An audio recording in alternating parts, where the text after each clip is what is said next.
कुशल माला आहे. मी ललित ट्युटोरियल्सचा स्टुडंट आहे आणि मला ललित ट्युटोरियल्सबद्दल माझ्या मामांनी सांगितलं होतं.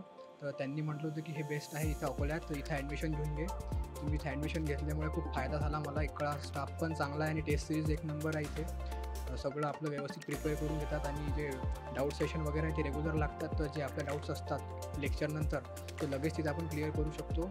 आणि हे जे फायनल मॉक टेस्टची ड्रिल आहे याच्यात पूर्ण नीट लाईक एक्सपिरियन्स देतात आपल्याला. त्यामुळे आपल्याला जी फायनल नीटची परीक्षा आहे त्यात आपल्याला एन्झायटी होत नाही. त्यामुळे आपलं सगळं व्यवस्थित प्रिपेअर होऊन जातं. आम्हाला फिजिक्स पर्सनली खाडपांडे सर शिकवतात. त्यांचं टीचिंग बेस्ट आहे फिजिक्ससाठी. आणि जर काही आपल्याला लगेच डाऊट असेल तर लगेच आपण क्लिअर करू शकतो सरांसमोर लाईव्ह क्लासमध्ये. आणि सरांच्या गायडन्सनी मी लिटरली 550 तर 690पर्यंत आलो टेस्ट सिरीजमध्ये. तर सरांचं गायडन्स चांगलं आहे. त्याच्यामुळे आपले मार्क्स पण इम्प्रूव्ह होतात आणि काही डाऊट असला सरांना तर लगेच विचारून घ्यायचा. सर बरोबर आपल्याला गाईड करतात.